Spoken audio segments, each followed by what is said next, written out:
ونتوكل عليه ونعوذ بالله من شرور أنفسنا ومن سيئات أعمالنا من يهده الله فلا مضل له ومن يضلل فلا هادي له ونشهد أن لا إله إلا الله وحده لا شريك له ونشهد أن سيدنا محمدا عبده ورسوله أما بعد فأعوذ بالله من الشيطان الرجيم بسم الله الرحمن الرحيم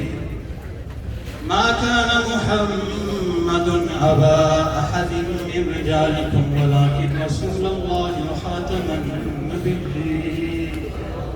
إن الله وملائكته يصلون على النبي يا أيها الذين آمنوا صلوا عليه وسلموا تسليما السلام عليك يا سيدي يا رسول الله وعلى آلك وأصحابك يا سيدي يا حبيب الله الصلاة والسلام عليك يا سيدي يا رسول الله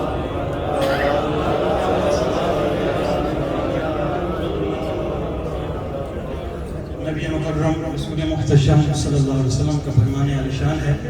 حضور نے فرمایا کہ جب بھی میرا کوئی غلام دنیا کے جس کونے پر بھی میری ذات پر درود و سلام پڑھتا ہے تو اللہ تعالیٰ میری روح ہوتی ہے اس کو اس طرف متوجہ کر دیتا ہے. حتی عرض علیہ السلام فرمایا میں اس کا درود و سلام سنتا بھی ہوں, سن کے جواب بھی عطا فرماتا ہوں. الحمدللہ ہم ہی وہ لوگ ہیں جن کا رسول زندہ ہے. تو الحمدللہ ہم زندہ نبی کے ماننے والے لوگ ہیں. تو زندوں کی طرح اپنے آقا مولا صلی اللہ علیہ وسلم کی بارگاہ میں نظرانے درود و سلام پیش فرمائیں. صلی اللہ علیہ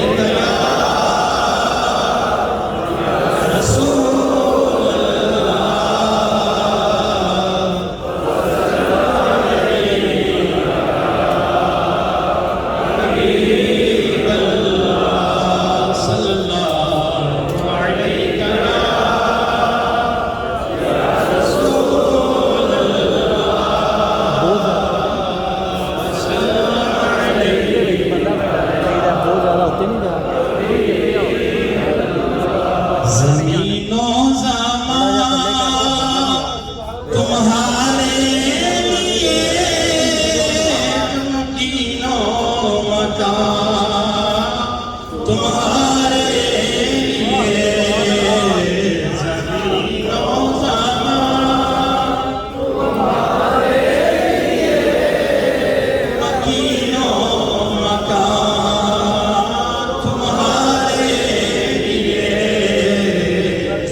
دوستوں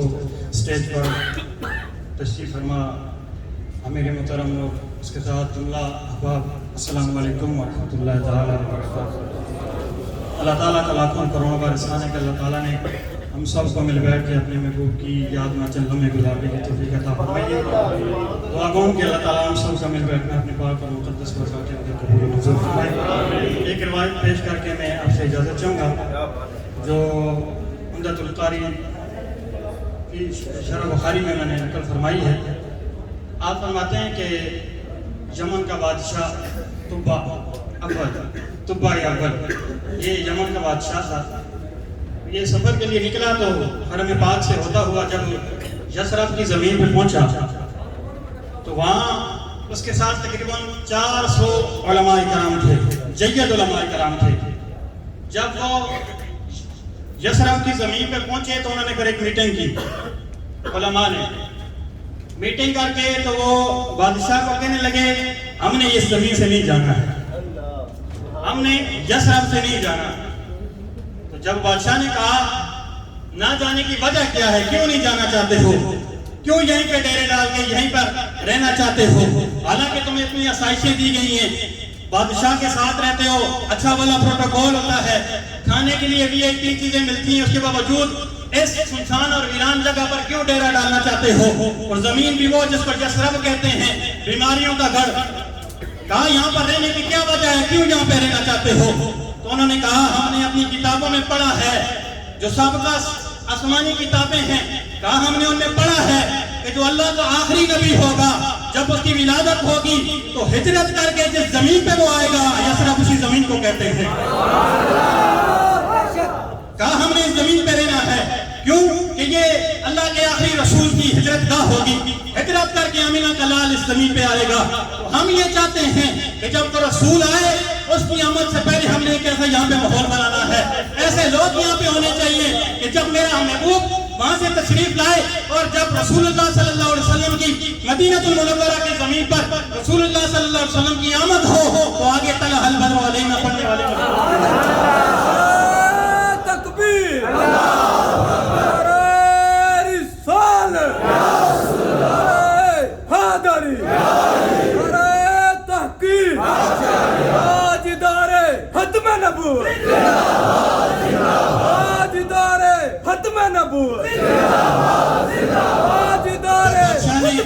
علماء سے یہ فضیلت سنی زمین کی، جب یہ فضیلت سنی کہ اللہ کے حبیب جہاں پہ تشریف فرما ہوں گے تو ظاہر ہے وہ تھا تو بادشاہ اور تھا بھی عاشق رسول، اسی لیے حضور نے فرمایا تھا مجھے یمن سے محبت کی خوشبو آتی ہے، اس نے کہا اچھا یہ ہماری کتابوں میں موجود ہے، علماء نے کہا ہاں موجود ہے، تو اس نے کہا پھر میں نے بادشاہی کو کیا کرنی ہے، میں نے بھی تمہارے ساتھ یہیں ڈیرے ڈالنے ہیں، وہی وہاں یہیں پہ رہنے لگا۔ پھر اس نے سوچا یہ جو ہمارے 7 علماء 400 علماء جو اس کے ساتھ ہمہ وقت رہتے تھے، اس نے ایسا کیا کہ وہ 400 علماء جو بغیر شادی شدہ تھے، پھر اس نے 400 لونڈیاں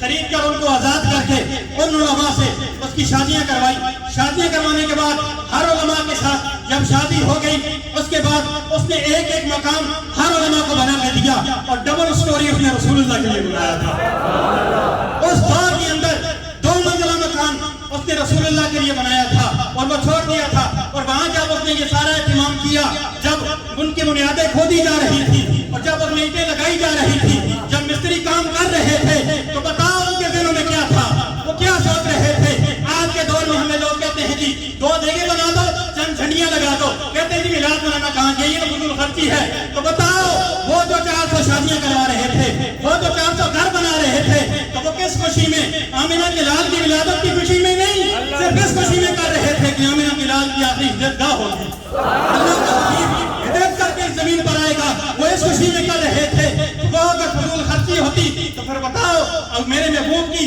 آمد سے 1000 سال پہلے بھی رسول اللہ کے غلاموں نے اسی طرح اپنی محبتوں کو اظہار کیا ہے، اسی طرح حضور کے غلاموں نے اپنی محبتوں کا اظہار کیا ہے۔ جب اس نے سارا اہتمام کر لیا، ماحول بن گیا، ہر طرف رسول اللہ کے چرچے ہونے لگے، تو پھر اس نے ایک کتاب ایک خط لکھا اور خط لکھ کے کہا جو اس وقت کا ان کا سب سے جیجا جو بڑا عالم دین تھا اس کو دے دیا، کہا شاید میری زندگی وفا نہ کرے، ہو سکتا ہے کہ میں زمانہ نہ پاؤں کہ جس میں رسول اللہ کی آمد ہو، آج یہ میرا ایک خط ان کو تک پہنچا دینا۔ پھر اس میں خط میں اس نے لکھا گیا تھا اللہ اکبر، اس نے کہا نہیں شہد تو اللہ احمد، فرمایا میں گواہی دیتا ہوں کہ احمد اللہ کے آخری رسول ہوں گے، اللہ کے نبی ہوں گے، اور وہ خدا کے محبوب ہوں گے جو مردوں کو زندہ کرنے والا ہے۔ فرمایا جب اس نے یہ شعر لکھ کر پھر شعر لکھ کے پھر اسٹمپ لگائی، ختم بالذہب، فرمایا پھر اس نے سٹمپ کس کے ساتھ لگائی، مور کس کے ساتھ لگائی؟ مور تو سیاہی کے ساتھ بھی لگ سکتی تھی، لیکن اس نے اپنی محبت کا اظہار اس طرح کیا کہ اس نے سونا پگھلا کر سونے کی مور لگائی تھی رسول اللہ کے لیے خط جو بھیجا تھا۔ تو پتہ چلا کہ جو رسول اللہ صلی اللہ علیہ وسلم کی خوشی میں جو صرف کیا جائے وہ اسراف نہیں ہوتا ہے، وہ رسول اللہ کے غلاموں کا پیار ہوتا ہے جو وہ اپنے محبوب سے کرتے ہیں۔ جب آپ نے وہ خط لکھ کے دے دیا تو جب رسول اللہ صلی اللہ علیہ وسلم خط چلتے چلتے چلتے حتیٰ کہ وہ دن آ گیا جب رسول اللہ صلی اللہ علیہ وسلم مکہ کی زمین سے ہجرت کر کر مدینہ شریف میں تشریف لائے، تو پھر میرے محبوب نے فرمایا تھا میری اٹھنی کی مہاروں کو چھوڑ دیا جائے، جہاں یہ بیٹھے گی ہم وہیں پہ قیام کریں گے۔ جب اس کو چھوڑا گیا تو پھر وہ اٹھنی سیدھی حضرت سیدنا ابو ایوب انصاری کے در دولت کے آگے بیٹھے، جب وہاں پہ بیٹھی تو پھر ایک شخص نے وہاں ساتھ سے اس کو اٹھانے کی کوشش کی تو ابو ایوب انصاری نے کہا اللہ کی عزت کی قسم درمیان میں اگر اس کام حائل نہ ہوتا تو میں گردن تیری اتار کے رکھ دیتا کہ تو میرا حق مجھ سے چھیننے کی کوشش کر رہا ہے اور تو یہ چاہ رہا ہے کہ اس اونٹنی کو اٹھا کے تو اپنے پاس بٹھا لے. کہا نہیں یہ یہاں پہ بیٹھ گئی ہے لہذا اس کو یہیں پہ بیٹھنے دو. جب رسول اللہ صلی اللہ علیہ وسلم اونٹنی سے نیچے تشریف لائے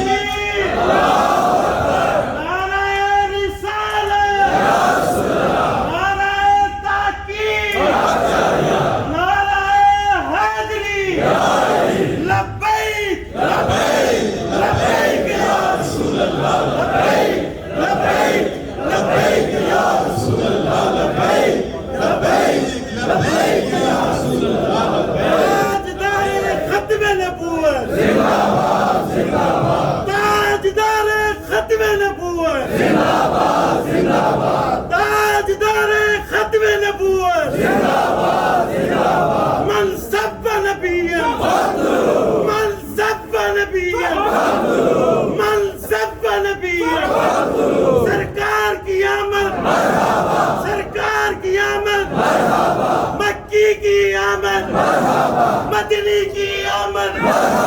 سرکار کی آمد ملتھار کی آمد نعرہ رسالت. تھوڑے ساتھی تھوڑے دو قدم آگے بھی ہوتے چلے جائیں کیونکہ آنے والوں کے لیے جگہ بن گئی ہے. یہ سائڈ کی تھوڑی جگہ ہے تھوڑے آگے ہوتے یہ تمامی دوست تھوڑے آگے نصیب لیں کیونکہ اور بھی دوست آ رہے ہیں. جگہ یہ دامن میں گنجائش کم رہے گی کہ تھوڑے کلوز ہو کے بیٹھے تھوڑے آگے آ جائیں تمام لوگ تھوڑے آگے تشریف لیں.